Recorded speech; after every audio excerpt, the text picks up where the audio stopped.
Bonjour à toutes et bonjour à tous, bienvenue dans l'émission Un cœur comme le tien. Aujourd'hui c'est particulier, je vous retrouve au milieu du chant des cigales pour une émission particulière, puisque d'habitude vous le savez, Un cœur comme le tien, l'émission de la protection animale est plus portée sur les chiens, les chats, les nacs, lutte contre l'abandon et de plus en plus efficacement, puisque la chronique SOS Animaux Adoption et vos partages, grâce à vos partages, nous avons d'excellents retours, d'excellents résultats au niveau des adoptions. C'est déjà génial et encore une fois, j'en profite pour vous remercier. Mais aujourd'hui, c'est une émission particulière, une émission qui va traiter de taureaux, mais pas n'importe quel taureau, le taureau de Camargue, celui que l'on ne tue pas, celui qui ne meurt pas dans l'arène comme dans les corridas. Le taureau de Camargue, c'est une tradition, les courses camarguaises, c'est une tradition, c'est aussi un sport puisqu'il y a une fédération, la Fédération française de la course camarguaise. Et j'ai voulu mettre l'accent sur un taureau star, un taureau qui a arrêté sa carrière en 2015, qui a été 3 fois Biaou d'or. Alors Biaou d'or signifie taureau d'or, c'est-à-dire que il a été le meilleur taureau des saisons 2011, 2012 et 2014. Et c'est un taureau extraordinaire, un taureau exceptionnel que je vous demande de découvrir tout d'abord dans l'arène, dans son rôle de cocardier, comme on dit, au milieu des hommes en blanc, le découvrir dans l'arène, et puis vous le découvrirez dans sa retraite dorée, parce que depuis 2015, il vit paisiblement dans les prés aux Saintes-Maries-de-la-Mer de sa manade, la manade des Baumelles. Je remercie Joël Linsolas qui nous a accueillis magnifiquement pour ce tournage. Merci également à Régine Pascal pour son aimable participation, sa gentille participation. Merci à Cathy Tabus pour son apport en photo. Vous allez découvrir quelques-uns de ses clichés. Voilà, je vous laisse découvrir Garland, le taureau de Camargue. Garland, la légende de la course camarguaise qui finira sa vie dans les prés des Saintes-Maries. Bonne émission à toutes et à tous.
C'est un aventurier qui traverse le temps.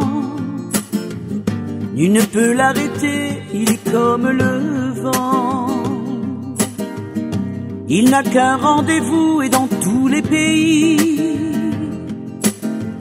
Ce chemin tout au bout, c'est les Saintes-Maries. Il chantera toujours sur une mélodie tout ce qui fait l'amour, tout ce qui fait sa vie. Tu le verras par toi tout au bout du chemin. Ne te retourne pas, demain il sera loin. Être aussi près des taureaux, à quelques mètres d'eux, au milieu de ces cocardiers magnifiques, restera un souvenir inoubliable. Ils sont là, presque à portée de doigt. Et dans mon objectif, juste en face de moi, Garland, la légende, qui me fixe, qui me regarde.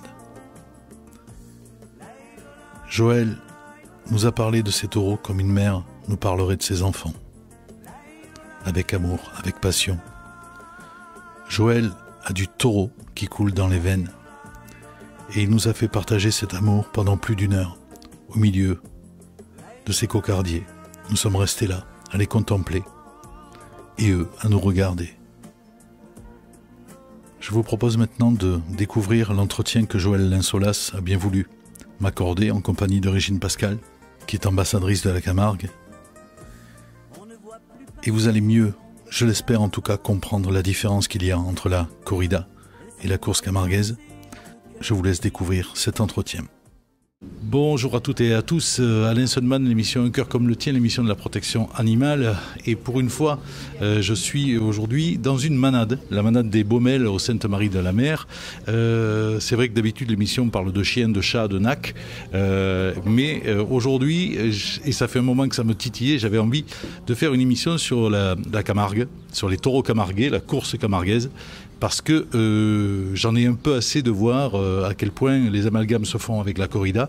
La corrida, c'est, on le sait, hein, c'est un spectacle dans lequel le taureau est tué au bout de 15 minutes, 20 minutes, et tandis que la course camarguaise est un sport.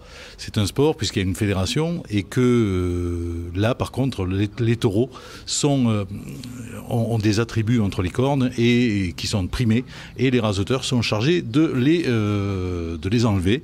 Au fur et à mesure que le quart d'heure, puisqu'il s'agit également d'un quart d'heure, mais à la fin de ce quart d'heure, le taureau rentre bel et bien vivant au toril et en plus il retourne dans ses prés. Je suis avec Joël Linsolas qui est, on va dire, le directeur le fondateur avec mon épouse de la manade des Baumelles. Voilà, le fondateur de la manade des Baumelles.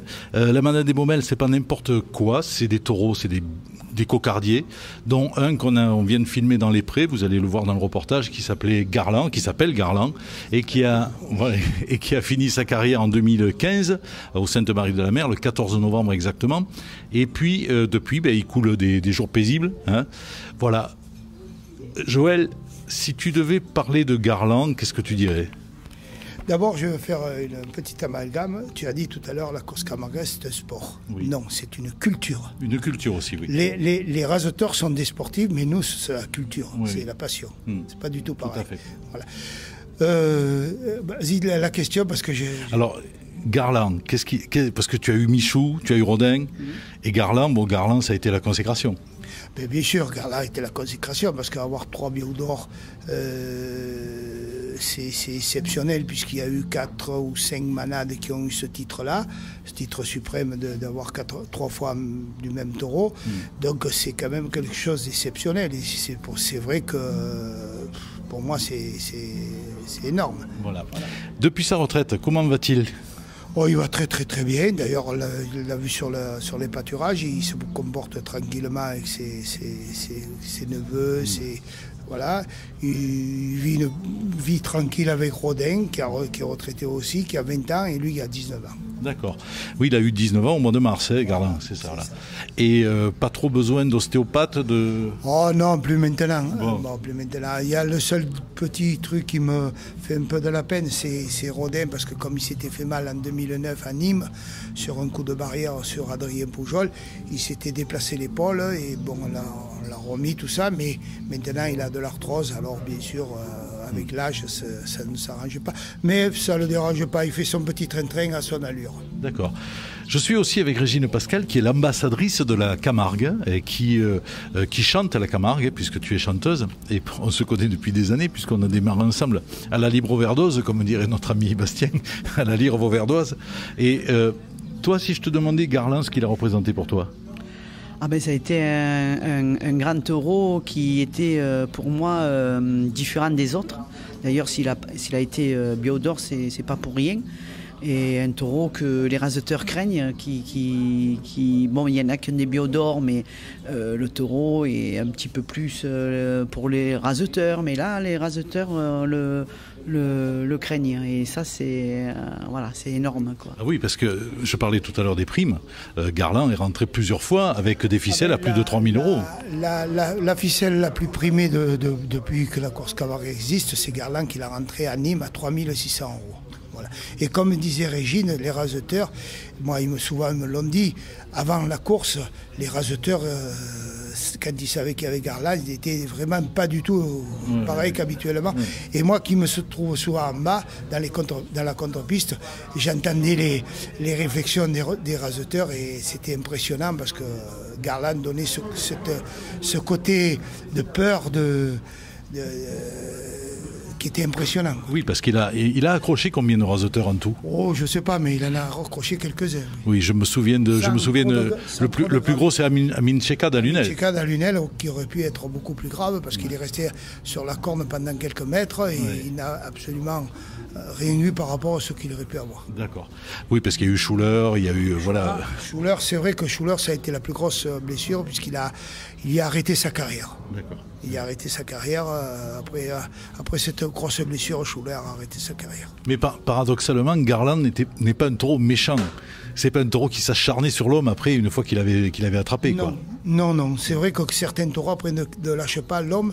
Lui, il va au contact, et au contact, il est méchant. Voilà. Il est très méchant, mais après, une fois que l'homme il lâche souvent. Voilà. C'est quand même un taureau impressionnant, parce qu'il est quand même robuste. Oui. Et il y a quand même une bête, quoi. Ah oui. Donc en plus d'être méchant, il est impressionnant, quoi. C'est vrai que Garland a un physique, c'est un grand taureau, un gros taureau. Et ce que je voulais aussi dire de Garland, que beaucoup le savent, beaucoup ne le savent pas, c'est que Garland a eu un petit problème en 2007. Il a eu une fracture du boulet arrière. Oui. Voilà. Qui aurait pu lui arrêter sa carrière. Voilà, le vétérinaire qui était Jérôme Clavel, quand on est venu faire la radio, il m'a dit, voilà, il y a une fracture au boulet arrière, où tu le gardes, ça lui passera au bout d'un certain temps, ou pas, ou malheureusement tu ne le gardes pas. Donc après, c'est nous qui avons pris la décision avec mon épouse de le garder, et bien sûr, il nous a récompensé de l'avoir gardé. Depuis le début des Baumelles, donc tu as eu Michou. Dis-nous quelques mots de Michou. Ah ben Michou était le chouchou de tout le monde, puisque déjà par sa petite taille, son petit physique et son nom Michou, ça a été le chouchou de tout le monde. Eh ben Guy Michou a été un taureau, un fils de Tristan direct, puisque j'ai eu Tristan comme étalon, donc dans ses mâles, il y a eu Michou. De Sommade, c'est ça? De Sommade, oui, de Claude et Magali Sommade. Donc Michou était un fils de Tristan direct, et il a commencé à se révéler à l'âge de 6-7 ans, et à 8 ans, il a gagné la première fois qu'il participait à la finale à Nîmes. Il a gagné la finale à Nîmes en 2002. Voilà, donc Michou a été quand même un très grand taureau aussi, qui aurait pour moi mérité le titre suprême. Voilà. Mais Michou qui est disparu. Hein, Michou a disparu très jeune. D'accord. Très jeune, parce que Michou était un taureau dominant. C'était un taureau qui avait du caractère. Donc tant qu'il a pu être mobile et tout ça, il dominait. Après, bien sûr, c'est la loi de la jungle, parce que les taureaux, c'est la loi de la nature. Il y a les vieux, il y a les dominants, les jeunes qui arrivent, qui prennent la place des vieux et qui deviennent dominants. Donc les jeunes l'ont peu chassé du troupeau, et Michou ne l'a pas accepté. Donc nous, on l'avait éloigné avec son frère Rodanien et des Simbéos dans des clos à part, mais il ne voulait pas être à part. Il voulait revenir avec les autres. Chaque fois, il nous sautait les barrages et revenir avec les autres. Bon, on l'a laissé avec les autres, et un jour, il est parti dans un bois. On avait un petit bois à côté de son clos. Il est parti dans le bois, il s'est couché, il s'est laissé mourir. D'accord. Voilà, parce il est mort très jeune, parce qu'il n'avait que 18 ans. Hein. Et oui, c'est jeune, puisqu'on voit Garland en a 19. Voilà, il il n'a été plus accepté par les autres. Il n'a pas supporté. C'est ce que je disais au début, c'est-à-dire que les taureaux, les cocardiers, les stars de la course camarguaise, donc sont vraiment des dieux. Hein, on dirait pas, c'est des dieux, c'est des dieux de la Camargue, et on le voit. On a vu Rodin tout à l'heure qui aussi s'isole, lui. Voilà, commence à s'isoler. Il commence jusqu'à maintenant à dominer un peu. Maintenant, il commence à perdre de la domination, donc il commence à s'isoler. Et un jour ou l'autre, on va avoir des problèmes parce qu'ils vont le chasser pour qu'il parte du troupeau, et il va falloir trouver la solution aussi. Mais tant qu'il accepte, et tant que lui ne subit pas, eh ben on le laisse avec ses confrères. On parle ici, bien entendu, de taureaux sauvages, hein, et tu tiens à garder ce côté sauvage, justement, parce que c'est ce qui fait la caractéristique de la race. Oui, tout à fait. Voilà. Donc on a vu Rodin, l'avenir des Baumel. Optimus. Optimus, mais Optimus c'est quand même déjà 13 ans, parce que la carrière d'un taureau est très courte. Un taureau commence à 4 ans, commence à se révéler. Et Michou a été une exception. À 8 ans, il gagnait la finale des As. Ça a été un peu une exception, parce qu'en principe, un taureau commence à 10 ans. Voilà, à 10 ans, certaines races, bien sûr, mais moi, en principe, les taureaux commencent à 9-10 ans et jusqu'à 14 ans, 15 ans. Donc la carrière est très, très courte. Voilà, donc Michou, il a été énorme dans sa carrière. Voilà. Et là, donc, Optimus, Pinot... Voilà, Optimus a 13 ans. Donc il est maintenant presque en fin de carrière, puisque s'il fait encore 1 an ou 2, ça sera déjà bien. Oui. Cette année, pour les 2 courses qu'il a effectuées depuis le début de la saison, il s'en est très bien sorti, il s'est très bien comporté. Espérons que ça continuera jusqu'à la fin de la saison et qu'il nous fasse encore au moins 1 an ou 2 comme Garland et comme Michou. Voilà. Après, il y a son frère qui est un taureau aussi assez compliqué, qui s'appelle Aéros, un taureau très compliqué, un taureau dangereux. Hein. Et après, dans les taureaux de l'avenir, il y a Pinot, il y a Souvignarguet, il y a Vasco, il y a Tutu, il y a d'autres... Vasco, tu as un souvenir... Vasco, j'ai un bon souvenir et que je vais garder pendant longtemps. Voilà, parce que quand je l'ai débarqué, j'étais en bas, je tenais la porte en bas et il m'est revenu dessus et j'en ai fait les frais. Bon. Voilà. Ça, c'est la confiance, c'est trop confiant et les taureaux sont toujours imprévisibles. Ce que tu disais tout à l'heure. Tout à fait. En attendant, écoute, on te remercie pour cette visite, pour ton savoir, parce que vraiment, on passerait des heures et des heures à t'écouter, à parler de taureaux. C'est un plaisir de transmettre ma passion. Voilà. Et je tenais justement à quelqu'un comme toi pour essayer. Bon, je sais, on ne convaincra pas tout le monde, mais je sais qu'il y a beaucoup de personnes qui attendent d'avoir des explications et qui ne comprennent pas la course camarguaise, qui ne comprennent pas le principe même, et que voilà, ces taureaux-là sont des athlètes, hein, au même titre que les chevaux de course. Hein. C'est exactement, ce sont des athlètes. Voilà. Ce sont des athlètes qui ont une compétition et qui pour eux prennent plaisir. Bien sûr. Plaisir. Et une nourriture adaptée. Tout à fait. Après, si on veut faire les choses convenablement, un sportif ne mange pas de la salade. Voilà, il a une nourriture très fixe. Très fixe. Voilà. Donc nos taureaux, c'est pareil. Foin de croc et grain. Voilà, comme les chevaux de course. Voilà. Donc après, c'est pour essayer d'avoir le maximum de résultats. D'accord. Merci Joël pour ton accueil, en tout cas merci pour l'accueil ici.